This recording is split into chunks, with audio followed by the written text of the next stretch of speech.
I Here we can't are. the Okay, suspense is we're killing live. That took a while. It was me. like going around and around. We're Welcome. yes, welcome everyone. Hello to Book Queens. This is our April book club, and we're so excited. I can't believe the year's going by so fast. But we're so happy to have our April guest tonight, Sue Williams. Sue and I have known each other probably close to quarter of a century. Oh God. So how's and I Are we have to really that old? say, Oh my God. oh, Be we met when nice we to were the 10. guests. Yeah. And no, well, and it's been a pleasure knowing you, Sue. And you are an award-winning journalist and writer. And I have to say, I've always been impressed by your breadth of subjects that you've written about and how well Mm. you write. You've written everything from true crime to how to find an apartment, how to backpack, as well Mm. as your wonderful historical fiction novels. So, we're going to talk about the Duke's Secret tonight, but just to mention those of you, because we know that we have big fans of Sue's Australian series, which was Elizabeth and Elizabeth, about Elizabeth Macquarie and MacArthur, and that Bligh girl, which I absolutely loved, about Mary Bligh, who was the daughter of the notorious governor and mutiny survivor, William Bligh.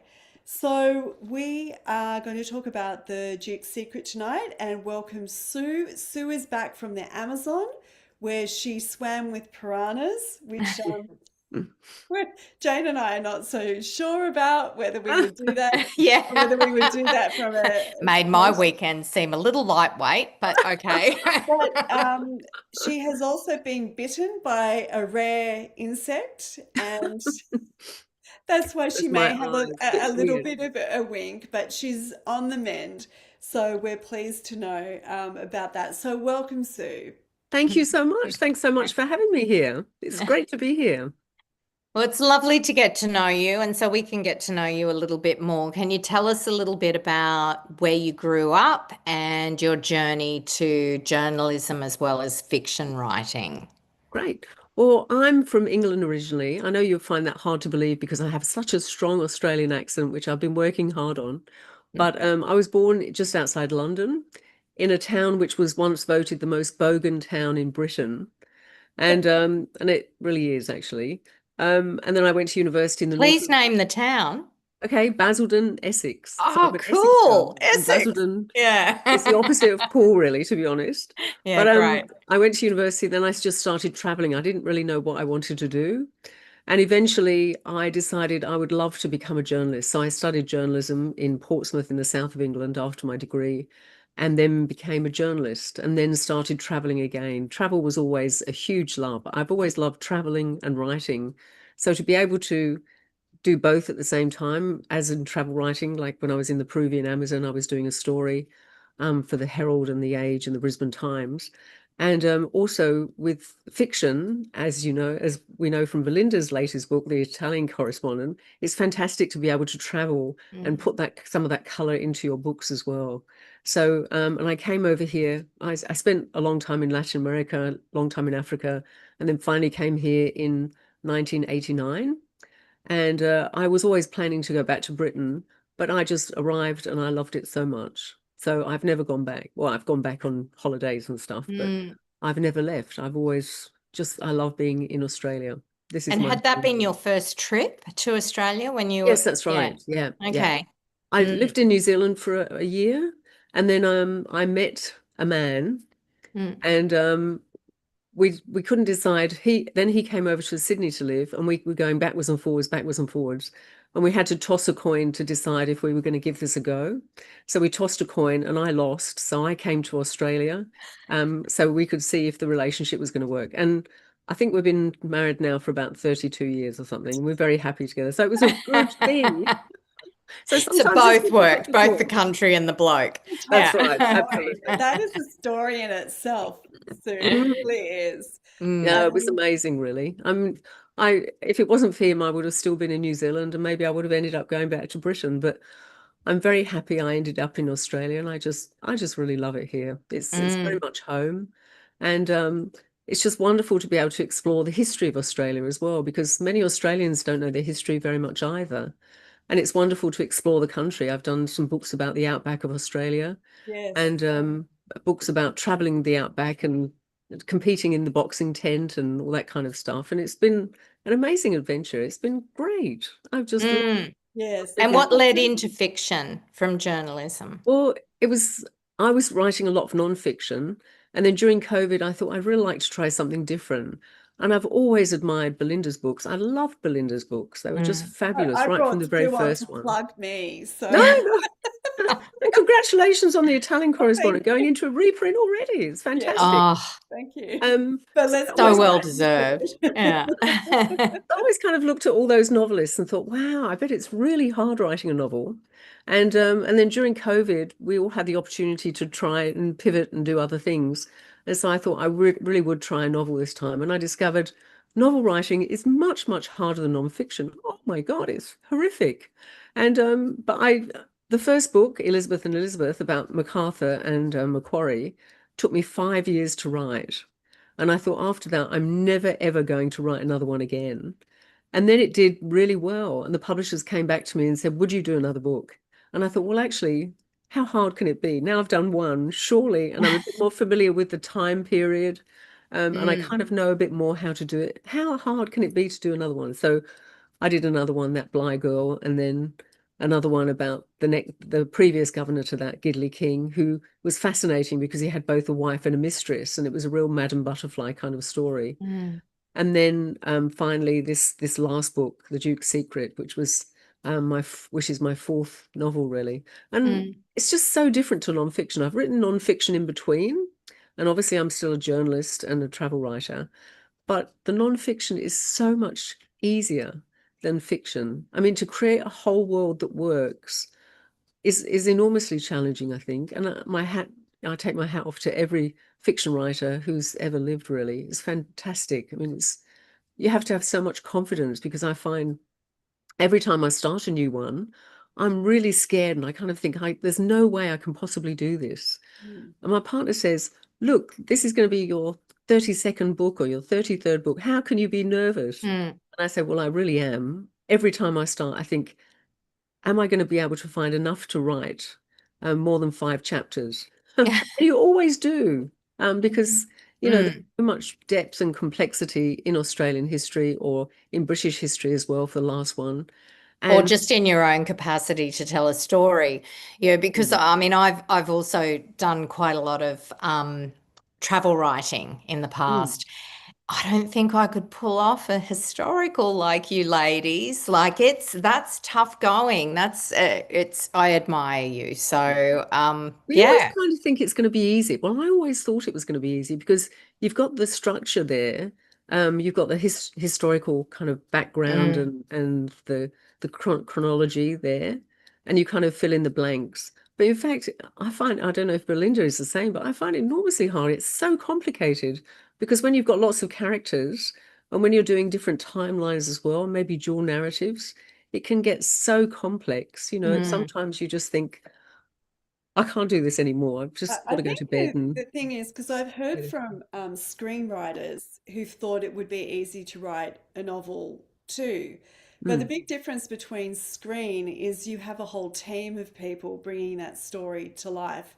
The actors going to bring their interpretation, the director, even the set designer and the costumer, mm, and the music composer are all going to bring this story to life together.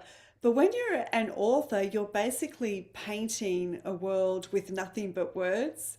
mm, And all you're doing is making suggestions to readers, and the reader has to be able to create that story with their own imagination as well. And I think it's because it's such an intimate relationship between the author and the reader, much more than it is mm, with film, where you have so many other creative people to create that story with you. Um, there is a sense, am I communicating? mm. Is this just crazy? Sometimes when I'm writing, I'm thinking, am I just crazy? Is anyone going to understand this? Yeah, And it is that absolutely. thing, it's quite an intimate relationship you have with the reader. So I think you do feel a little bit more exposed in that Absolutely. regard. Absolutely. If it's a film, you can always blame it on a particular actor, or you can blame it on the director or the Mm. budget or That's whatever. right. But with you, it's your own personal creation. But And Mm. also, I, what both of you do so successfully is take all of this research that you're doing, a whole era, a whole story, backstory, and you research that and you learn that. And then you go, okay, what's the best way to put this on the page so it's light? That's yes, hard, really. yeah, Yeah. Because I'm sure probably Belinda feels the same, but you end up doing so much research and then you end up stripping it all out because you really don't Mm, want to bore the reader with research. mm, You mm, want to kind of look as if you really know what you're doing. And so the reader mm, is really confident and feels they're in good hands and they trust you, but you don't want to bombard them with too many facts. oh, And mm, yeah. that's I very easy often to see do. it as a ballet performance. Like, mm. we don't want to see the ballerina do 100 pliés in her exercise class and all the pirouettes that don't work out that she has to practice over and over again. We just see the final performance, which she or he will make look so effortless. Yeah. Mm, We don't see the all the hard work that's gone into that. And I think it's interesting. I think a book is like a fireworks display. Like, everyone's ooh and it's over. Like, they've read it in a weekend, but they mm, don't see all that work. But you don't want them to see all that work. You want them Mm, to be absorbed in the story. So it's what we do as a writer. Like, it's really, if I think of each book, it's a year and a half of daily writing mm. so that people can have 6 hours of mm. pleasure. You sometimes think, why don't you read it a bit more slowly and appreciate But no, it? I always think it's a compliment when someone starts it on Friday and they're finished by Yes, of Sunday. They course. haven't Yeah. dragged it out because they have really Yeah. enjoyed And it's it. a nice simile about ballet because I used to go to ballet a lot with my mother. And I remember once we sat right in the front row and the magic was splintered because all you could hear was the banging of the feet on the Yes, wooden deck.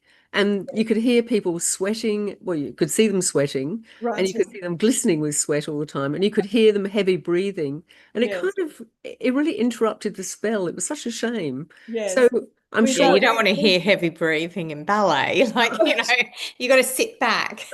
Yeah, so I'm we You got to so don't. see the magic, not the sweat. No, we Yeah, don't no, want to that's see right. a writer's sweat in their book either. We just want No, to see or that. our heavy breathing. No, but I have to say, so one of the things that I really love about your books, particularly if we'll talk about the Secret, but just going back to your historics that are set in colonial Australia, I think I've told you this before, but I could have not have been less interested in Australian colonial history Mm. because I don't know, Jane, you grew up in Ballina, so I don't know if you were subjected to this, but when I was at school, there was this place, I don't know where it was now, it was maybe up the coast a little bit.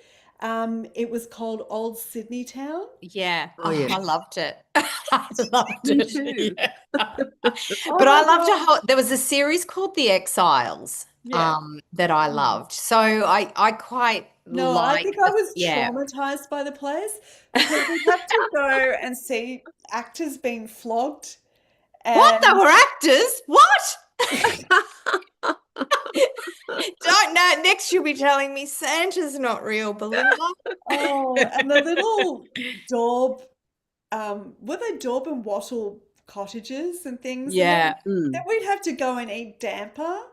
Like, mm. I just, this Russian blood of mine just needed something a bit more dramatic. But what I really appreciated about, and then we'd have to be on a school bus, with everyone else. So it really, I could not have been less interested in Australian Mm, colonial history. I was always looking to Europe in particular, but America as well. But your books really brought it to life for me in a Oh, way that great. actually fascinated me. And I think that's probably part of the reason why we do write history is because it's really the human story and it helps Mm, us understand ourselves better. So I think you've only written historical fiction, haven't you, Sue? You that's haven't right. written. So what is it in particular about history that attracted you rather than because you have all that journalistic background, you could Sure. have written crime, you could have written a domestic thriller.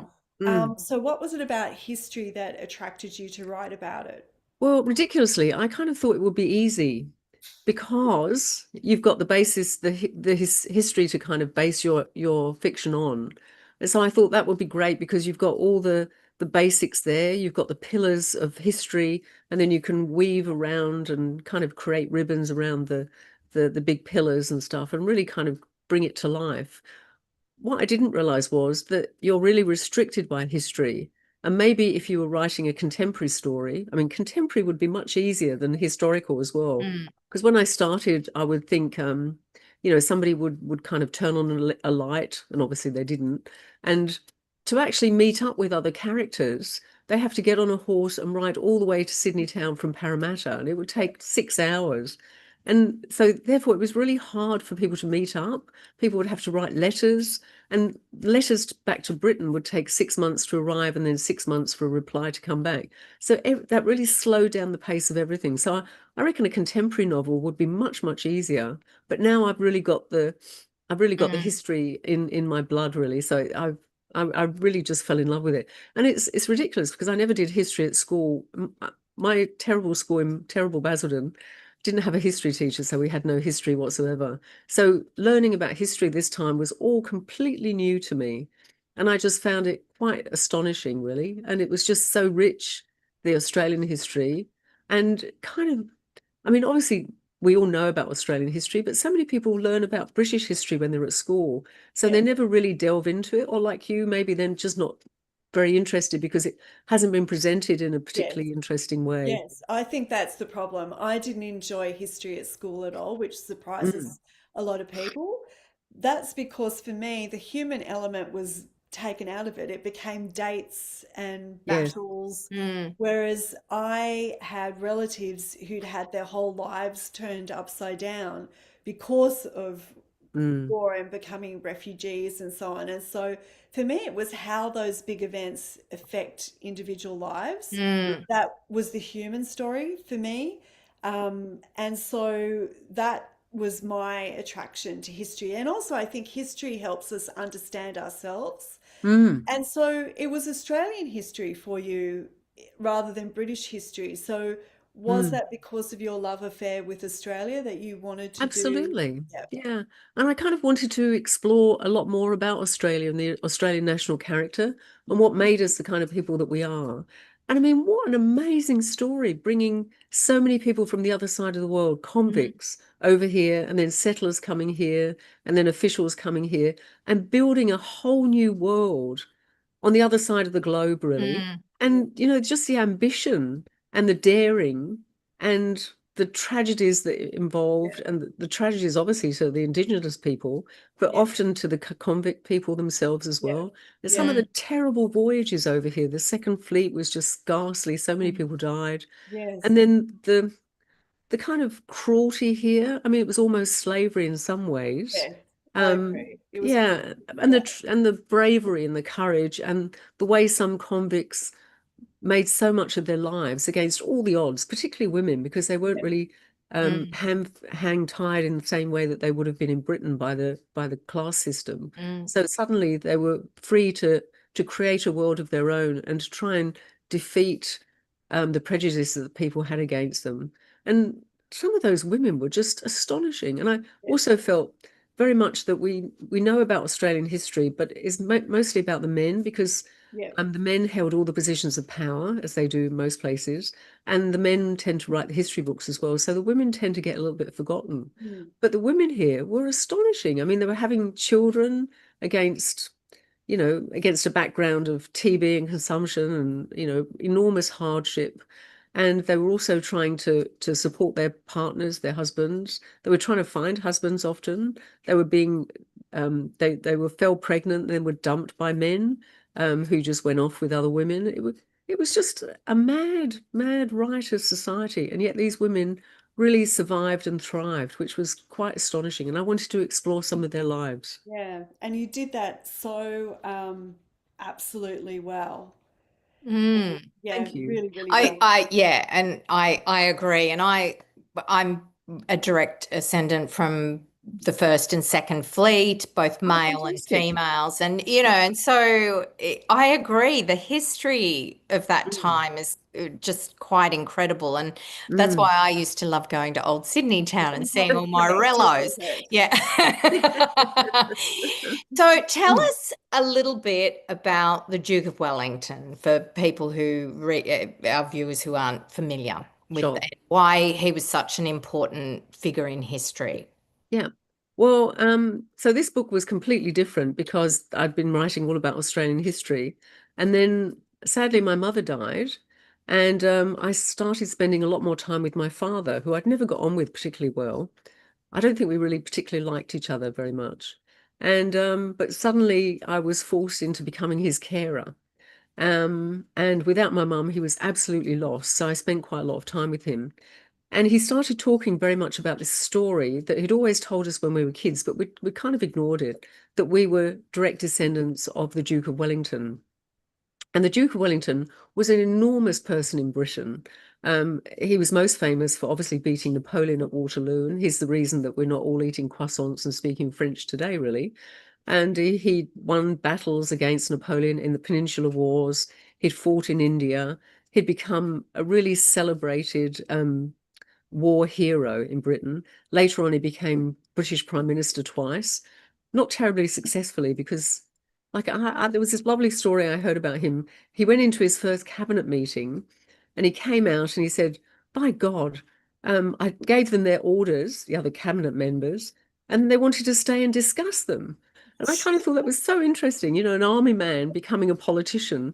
It just really doesn't work unless you're going to be a dictator, like we've Yeah, seen so many other people yeah, overseas. But within the British parliamentary system, that wasn't possible. And but he was a real larger than life figure. And at Mm, one point, he was called the savior of the world for beating Napoleon. And Queen Victoria in Britain adored him, and he became one of the richest people in Britain as well because he received so many rewards for his victories in battle. And he was obviously a very brave, courageous man, but he was also a terrible womanizer. And hence comes the story of the Duke's secret, because my great grandmother, by the power of four, was a maid in his household, and she mysteriously fell pregnant. And she was never thrown out of the house, which would have normally happened in those days because she would have brought shame on the family by falling pregnant. But instead, the Duke of Wellington allowed her to stay. And then when she had the baby, a daughter called Elizabeth, he allowed her to stay as well. And she became a maid in his household, which was really unusual for that time. And so for me, that was kind of a bit of a clue. And so I started trying to work out whether the Duke of Wellington was indeed the father of mm, that child. So he would have been my 4 times great grandfather. So that was my mission. And my father was really excited that I said, well, I'm a writer and I can investigate this and we can try and find out whether it's actually true. So that became the story of the book, really. So it mm, was a bit unusual, and it kind of involved some of my family as well and some of their stories. But I kind of thought the best way to tell the story was a dual narrative, and I'd never really done that before. Two different time periods, one of the maid and the Duke of Wellington and their affair, and then a contemporary character from 2025, loosely based on me, really, kind of looking at whether this was true, whether they actually had an affair, what happened to Elizabeth, what happened to them, how about his wife, how would his wife have reacted to him making a maid pregnant, that kind of thing. mm, So I had this dual narrative in two different time zones and tried to bring it to get all together, really. Mm, and so mm, with your character of Marianne, like the Duke of Wellington, you had access to his public information, mm, and I imagine are there letters that's available right. that he's written? So you've got those to get a little bit of a picture of the Sure. personality of the man. But Marianne, how much information did you have around her character, and then how some of it you must have had to create because, as you said, Sure. it's a mystery story. So, Mm, how did you balance the fact with mm. creating such a well-rounded character? Yeah. Well, we knew that Mary Ann existed. She was at the top of my family tree. And Yeah, I had all the census datas. I had yeah, the birth certificates. I had Elizabeth's birth certificate, but the father was never named, which is kind of unusual again. mm, Um, but we didn't really know very much about her. But my father was always really specific on the kind of person she was. And this was a legend passed down from his father, who passed it down from his grandfather. And it kind of went through 6 generations of the family. And they were all quite specific about what Mary Ann was like and what Elizabeth was like and what Mm. happened to Elizabeth, really. But then I did a lot of research into what it would have been like to have been a maid at that time. So it was in the late 1700s and then early 1800s. During those periods in history as well, how that may have affected her as well. And there were certain tasks that they had to do, and his family, he's had lots of brothers and sisters, and they would come and stay, and so everybody in the household, all the servants, would be suddenly incredibly busy, and then suddenly they would all disappear, and then they'd all decamp to another of his houses, because as he got wealthier and more successful, he had more and more houses, so they kind of moved around the houses with him, and each house became bigger and bigger until he ended up at Apsley House in London. And maybe some of our readers have been there. It's this fabulous mansion on Hyde Park, and the address is 1 London. So you kind of realize how significant it was, really. And it's just opposite Buckingham Palace. And it's quite an amazing place. And then obviously he was at 10 Downing Street, and he used to complain that 10 Downing Street was so small and pokey compared to, his mansion at Apsley House, really. But we knew that Mary Ann lived with him at Apsley House, so did Elizabeth, the daughter. And I visited there several times and went to the areas where she would have slept and mm, where she would have worked. And also Elizabeth, the daughter, the family legend was that the Duke of Wellington became quite fond of her. I mean, he wasn't very fond of any of his children, really. He treated them all quite badly, but he became quite fond of her, and he offered to find her a husband who was a lord. And then she would be, if she married, then she would be respectable and he would recognize her. This is the legend. And I discovered that, in fact, the reality kind of followed the legend, because just before she got married to the Lord, she decided she didn't want to marry him after all, and she eloped with the butler. And he was always a the man called, butler. yeah, that's right. So cliche, isn't it, really? But he was a man called William Williams. And that's my dad's name. That's my brother's name. That's my nephew's name. It's always been the name of the firstborn male in our family. So all through my line, it's all William Williamses, because, it was the butler. The butler did it, really. And Elizabeth, so the Duke of Wellington kicked Elizabeth and the butler out of his house because he couldn't bear the shame of them having rebelled against him. But he did find them another position at Kew Palace. And probably a lot of people know Kew Palace now because Mm. Bridgerton's set there. Yes. Mm. So I went to Kew Palace, and they actually the tourism authorities agreed to open it up for me. So I went through when it was shut for winter, and they showed me all around, and I went up into the rafters, into the room where Elizabeth would have slept with William Williams. And it was quite astonishing. It was quite amazing. It was like one of those experiences where the hair on the back of your neck stands up, because the person showing me around said that everybody who works at Kew Palace is convinced it's haunted. And sometimes they can hear the footsteps of children running across the ceiling when there actually are no children there. But as we know, Bridgerton, King George and Queen Charlotte, they had lots of children. And they think those footsteps were from those children, because it was a very tragic house, because that's where King George, mad King George, eventually died and was treated for his illnesses and in a Yes. terrible way. Yes. Mm. And Queen Elizabeth, when she died, um, music filled the house, and all the staff rushed there because it had been closed, and they unlocked the place. It was all locked up, and they went up to the music system, and the music system was off. But there was all this music filling the house. And that was just, it started at the moment that Queen Elizabeth died. So they were all very convinced it was haunted. So it was kind of really interesting to be there at that Yes, time no, as that's well. an absolutely Mm, fascinating story. We love Mm. those kind of stories. yeah. It only Ooh. adds to the richness of the novel Mm. that you've Mm. Sure. written. But there's Mm. also there's your story, as you mentioned, and your relationship with your father as you're doing Oh. as you're writing the story and how it's changed. Mm. So tell us a little bit about that. Well, as I said, I've never been close to my father, and he's always been a real bully. He's not a very nice man. I know it sounds terrible, but he will probably never see this. He's 95, so he won't. He's not on Zoom, so he won't see this. But he's always been kind of a real bully. And my brother and I, we're very close, and we always used to say, wouldn't it be horrendous if my mum died before my father? And she was much younger than him, so we thought that would never happen in a million years. And of course it has. And now we're both looking after my father. And so we kind of had a really difficult relationship all the time. And he was very angry that my mother had died without him and left him behind. So it was quite hard to settle him down anywhere, really. Um, but he became really quite excited by this idea of me doing the book. And when I was overseas, like I'd go to the places where the battles from the Peninsular War were all fought, and that was Portugal and Spain, and then obviously France and Waterloo, Belgium. And I used to phone my father from there and tell him where I was, and he would get really excited about it. And he would say, "What have you found out today? Where have you been today? What's happening?" And it was kind of nice because we actually got a lot closer than we've ever been before because finally we had this one thing in common. Because I've been a writer now for a long time, but my father's never read anything I've written. And once I said to him, I always give you a book, but you never read it. And he said, "Oh, you never write about anything I'm interested in."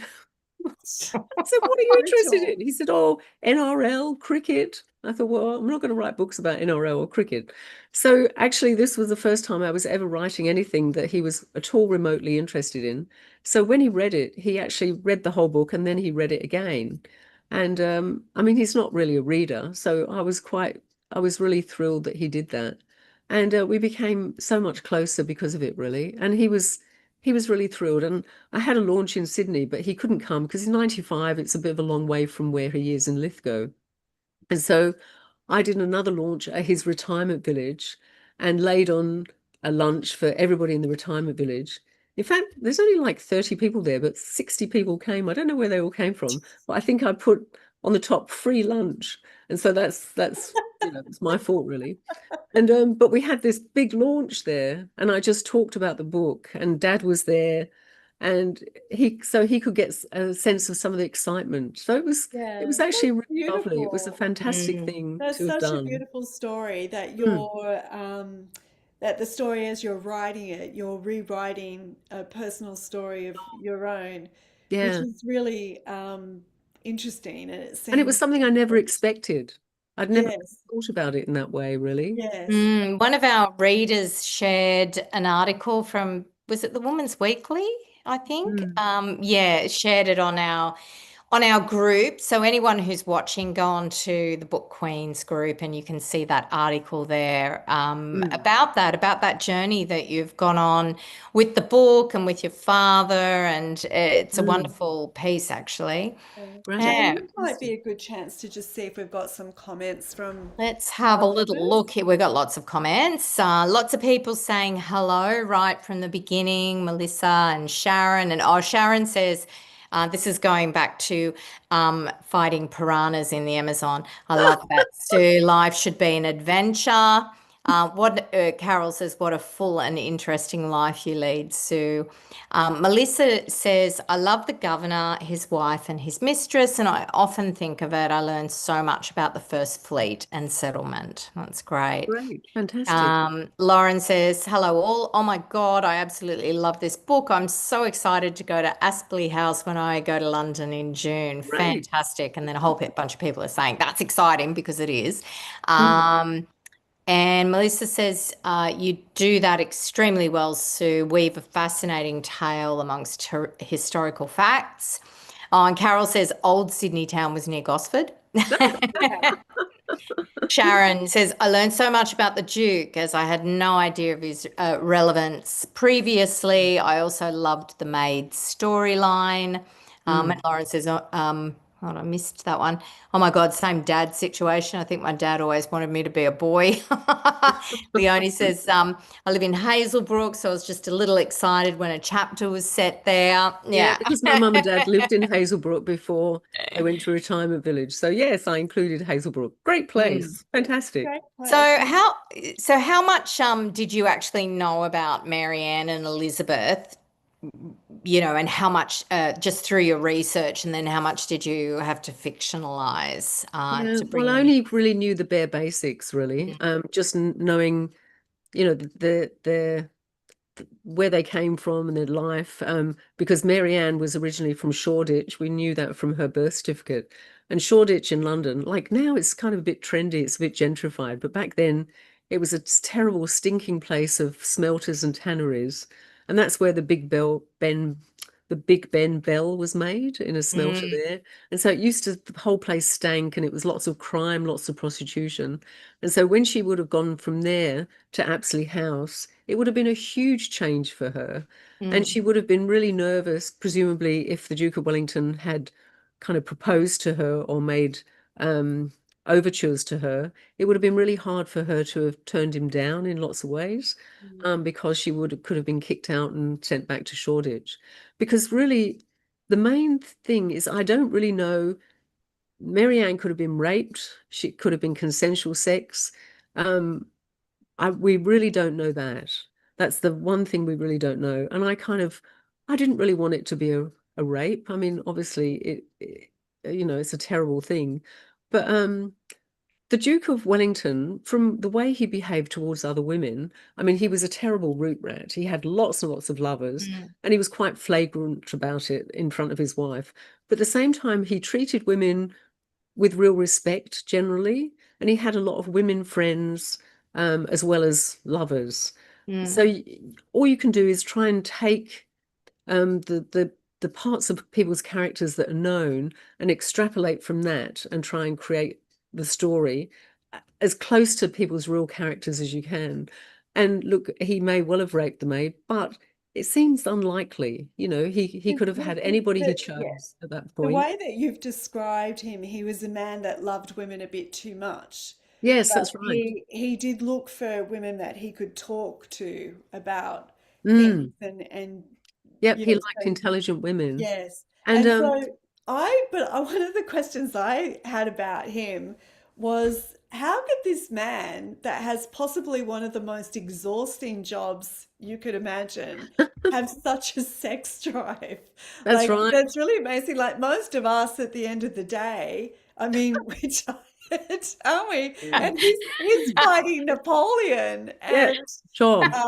doing all of that. And so I was really interested. I'm going to ask you a little bit later about his mental state, but I Mm, won't get into that just yet. I'll go back mm. to another question. But first, before I forget, because otherwise we'll get to the end of this night and I won't have told you, we may in fact have a connection with the Duke of Wellington because on my father's side, it comes down from John and Charles Wesley, who were the All right. founders of the Methodist Church, and they Mm. were cousins of the Duke of Oh, Wellington. okay. So if you ever need some of my DNA, just let me know. Sure. But We they could have black marks apparently, in this, couldn't we? Because I got a letter the other day from somebody who believes that she is a descendant from the Duke of Wellington's brother, Richard, his older brother. oh, okay. So Well, he yeah, so was, we were saying earlier, he was so over-sexualized, he has probably children everywhere. But John and mm, Charles, they had a sort of bit of tension with the Duke of Wellington because he was very pro Church of England, and they that's right. started the Methodist Church, Mm, and that was like woo-woo way out there, mm. like Jane Tara kind of religion. That's right, because he was incredibly conservative. Yeah, it I was mean, that was incredibly his conservative. undoing in so many ways because Yes, he was very much against the Reform Bill. I mean, in yes, his time, only 4% of the British people had the vote, and there were lots of proposals to increase it to a mere 14%, but he Yeah. felt that that would be the undoing of Britain. Britain would kind of completely be destroyed if 14% of the population were able to vote. So he was so conservative. It was really, people just really hated that by the end, I But I think. love all the little details that you've included about him. Like he actually allowed his soldiers to lie down when they were, well, to lie, be on flat on the ground when they were being bombarded, which is Mm, what we would see in old World War II movies. But it mm, seems that they were required to stand there normally and take it like a man, I suppose. mm. Yeah. But yeah, it was interesting because he was quite derogatory towards his soldiers. He called them the scum of the earth. But Yeah, then when he'd finished training them, he said, "Oh, they were a really fine bunch of people," and he was actually quite kind to them. He's yeah, known for when people got injured, he would give them his camp bed, yeah, and he would sleep on the floor. And that was something that Napoleon would never have done because he had so yeah, much in common with Napoleon. They were the same age. They yeah. both went to military school. They both lost their fathers when they were young men. So they had an awful lot in common, but their style was completely different. And the Duke of And yet he Wellington, had admiration yes, they for both the two, admired each even other, though they were deadly enemies. yeah, deadly Hmm, enemies. that's They right. had I found that part really Oh, fascinating as well. absolutely. And as well, I found it amazing that the Duke of Wellington had two of his favorite lovers were ex-lovers of Napoleon. And you kind of think, well, the fact that they were Napoleon's lovers, now he'd not only conquered Napoleon, but he'd stolen his women as well. Probably kind of appealed to him enormously as well. So Isn't yeah, that bizarre? That yeah, that's men for you. it's So what do very you know about his mental state? Why do Mm. you think he was such a womanizer? And you suggest that it maybe he had PTSD.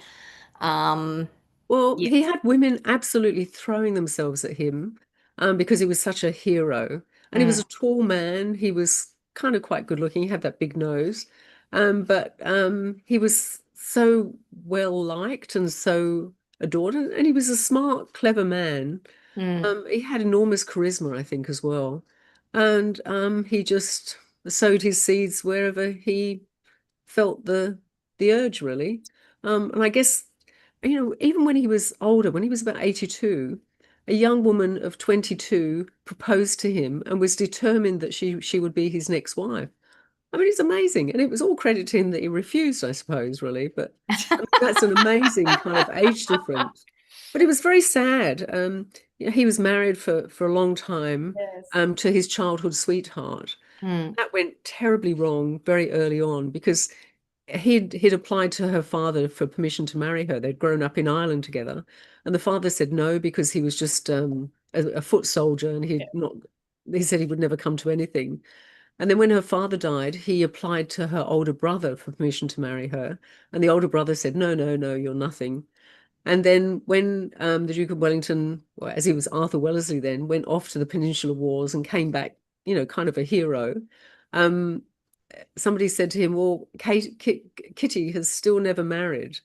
And he said, "Okay, I'd like to marry her still." So he went to the older brother, and the older brother said, "Yes, please do marry her now because you're somebody and you're rich and famous, mm. and we'd love the two of you to marry."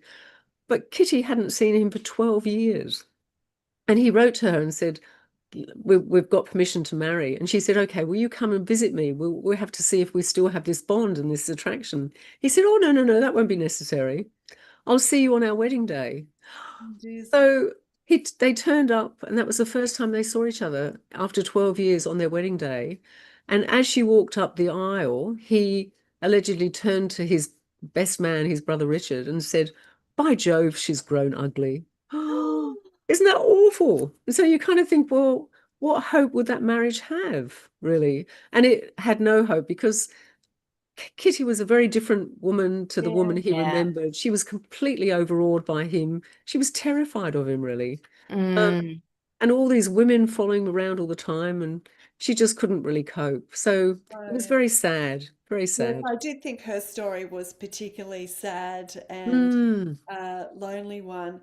I don't Mm. think that I would marry any of my ex-boyfriends after not seeing them for 12 years. You've got to. It's incredible. But I guess by And then, Jane assures me that they get uglier in your imagination once the stars have gone from your eyes. yeah, it's true, really, because I went to a university reunion a few years ago, and I was amazed. I recognized all the women because we all Mm, had our hair and we all wore makeup and we all looked okay. Whereas lots of the men, sadly, they'd lost their hair or they'd kind of Yes, become a little bit big, and some of them were just unrecognizable. So yes. usually it's the other way round. So I No, think it's very, I had a very embarrassing situation where I ran into the boy that used to be the most handsome boy in my class. Like he was in the musicals and everything like that. oh wow. And I actually thought he was a friend of my father because he called out my name. And I Mm. thought, I don't know who this is. And he was talking to me, and I was thinking, I don't know who this is. And I was thinking, he must be a friend of my father. Oh Yeah. And my no. dad's 95. So Same. that was not going well. Yeah. Yeah. Oh, isn't it always great when you're at one of those things and you run into someone and you go, God, you didn't give me the time of day at school and look No, that's right. Yeah. at Revenge is sweet. But when I last saw all my university friends, we went for dinner together, we went for lunch together, and I started telling them about this book I was writing, The Duke's Secret.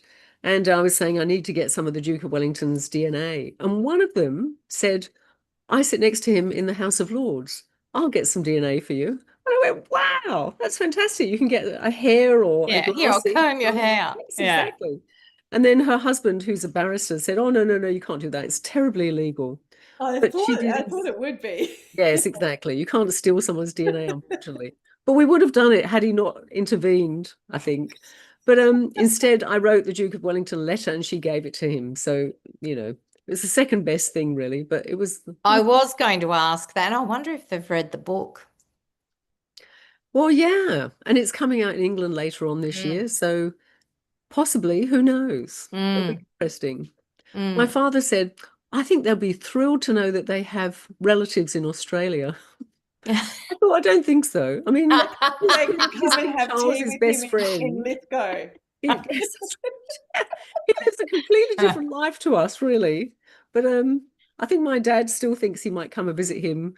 He's just gone into an aged care home last week, and he's Oh, Yeah, waiting for a knock on the look, door. we don't bless him. know. Jane says to dream big, so we're not going to squash your Or No, his dreams, anyway. on that. One of the things that I really loved in this, because you are a very experienced journalist, and there's a couple of things. One thing I'll ask you about how your journalism helped you, right, and how it may have hindered you. But one thing that I was really intrigued by was the journalists stealing each other's stories. Is that a real occupational hazard that happens, that journalists do steal each other's stories? And have you absolutely. ever had that happen to you? And how'd you deal with it? Yeah, it still hurts. Um, yes, yes, it does happen, and it usually happens when there's a power division, like somebody who's higher up than you will steal your story because you're kind of in an inferior position to them. And it's very hard then to know how to deal with it, really. I think it's probably not as bad Blatantly now. steal it. Like they don't say, I'm taking this. Like Darren at least says he's got the bigger name, so That's it should be right. a joint story. But they That's don't even do that. They just steal it outright with no, yes, yeah, okay. yes. It happens less often now than it did maybe 10 or 20 years Yeah, ago because there are more rules now. I mean, it used to be yeah, a bit more of a bun fight in lots of ways. Journalism in Australia and Britain too was similar. Lots of heavy drinking was going on, yeah. and people would be behind in their deadlines. They wouldn't have written stories, so they'd take a junior person and take their story from them. Whereas now it's a lot more orderly, really, I suppose. And maybe it's because I've got a reputation, so people are not going to steal stories from me, maybe quite Yes, so much, I don't think anymore. So yes. yes, it does happen. Was it a particularly sexist thing? Like, was it a lot of women were having their stories told, or was it just, Yes. yeah, Yeah, because it was always the men who were in the positions of power, really, yeah, and the women much less so. And now things have changed a lot. We have a female editor at the Sydney Morning yeah. Herald, for instance, um, but still no female editor. Well, there has been a female editor of the Telegraph and other news and the Age and stuff. But usually women tend to be in less powerful positions, so they are much more vulnerable. Mm. It's sad, isn't it, really? But Yes. And Mm. can you tell us of a story of yours that was stolen, or is that going to be putting you in oh, an awkward position? well, the story I talked about in the book, it was a story, a long investigation into defects in buildings. Oh, okay. I did that story, and in fact, it ran in the first edition. It was a long running investigation, and it ran in the first edition of my newspaper, and then it was pulled because um, one of the developers threatened to pull all his advertising from the Mm, newspaper if it ran in another edition. mm, So, to my shock and horror, the newspaper said, "Okay, we can't afford to lose that advertising." So I resigned at that point yes. because I thought I don't have any faith that this in this newspaper anymore. So yeah, Mm. those kind of things happen as well, which Yes. can be I think that's incredibly very disappointing. frustrating, the balance Mm, between telling the truth sure. and it happens in television quite often as well. Like the Well, yeah. advertisers say that they won't advertise, they'll pull their advertising if they run a story which is about Sure.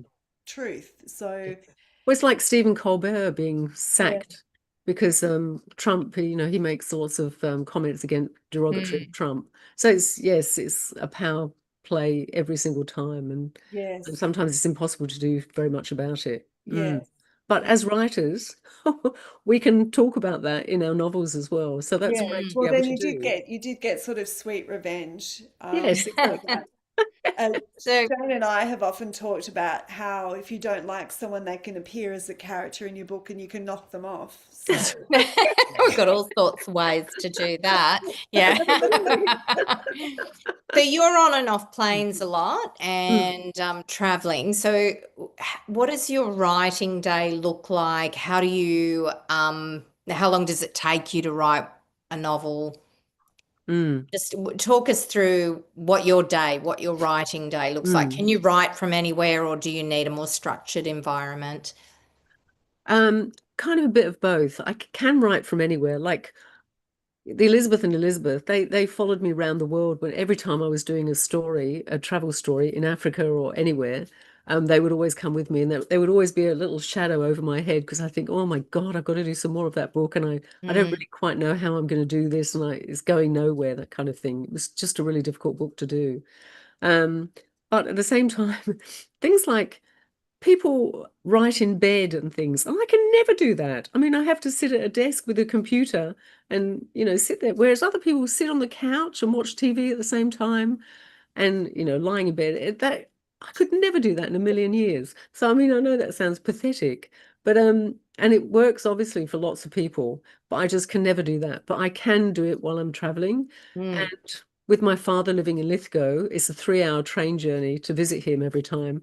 So I've written large parts of my books on that train because when my mm, mother was sick, I was going up there a lot as well. So so yes, I've been writing a lot on the move in lots of ways. And on planes, I think it's fantastic. If you've got a 14-hour journey, I mean, that's horrible in some ways, but in other ways, you're sitting there, you've got nothing else to do, you've got no phones ringing. It's yeah. fantastic novel time, really. It's mm. just So amazing. you're not only a travel writer, but you're a travel writer. Writer, yeah. Sure. So Mm. Jane, we just might look in at some final comments from. Yes, so first comment I see, Joe. Haha, I hadn't heard that term for years, root rat. All right. You've got a cute cat in the background, and I did notice that. I think you've got a black cat Yes. somewhere in the background. Yes, I'm sorry, you could probably hear them rustling around. We've got one big calico cat, which a rescue cat, and then we adopted a kitten. It was a gorgeous kitten, and he was always really sickly. He was He was the most expensive cat we've ever had. We only had him for 4 months, and he cost us about $10,000 in vet fees.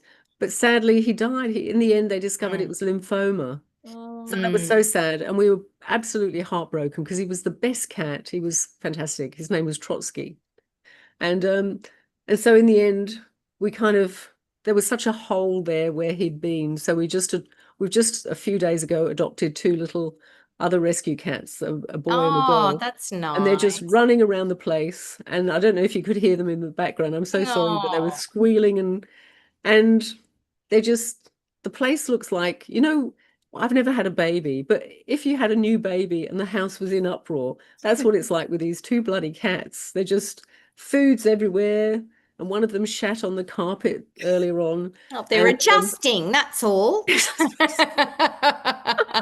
but you forget about that because they're only Yeah. they're only 12 weeks old, but they are Mm. so cute and they just run around and play all the time. And the other bigger cat just ignores them or just hits them if he comes too close. And but she's not scared of them, so that's great. So they'll find a way of getting on together. So I didn't realize you could see them in Oh the no, you're background. preaching to the converted here. A yeah. lot of our book queens have cats. Belinda, of course, Yes, is a yes, cat absolutely. mama. I'm a cat person in a relationship Mm. with a dog. So, Oh, right, great. Well, these cats are absolutely adorable. They're so yeah. cute. They're really lovely. And Uh, it's Frida and Diego because they were good friends with Trotsky. Frida at one point Oh, was right. yeah. Yes. Frida Yeah. Kahlo was Trotsky's Mm, lover, and Yes. yeah, mm. so Yeah. I'm we sorry remember you lost Trotsky that through pussycat. that. We talked a lot about that pussycat when we saw each other last year. But so Mm, we just want to say, so do we have any other No, but I will say to everyone who is putting comments mm, on Zoom, because that all disappears after we go. There's a few comments on YouTube as well. There's one from Vegemite Girl who says, I did Russian and French history at school and classical studies in year 12. And I think that's from when we were talking about history. mm. But we will post this on the Facebook group. So anyone who's here now, if you've got any other questions for Sue, go on to that link on our Facebook group, and Sue will maybe tomorrow pop on and see Sure. after other members have watched it as well. They might have questions for you, and Sue will go on and actually answer any questions you Yeah, have.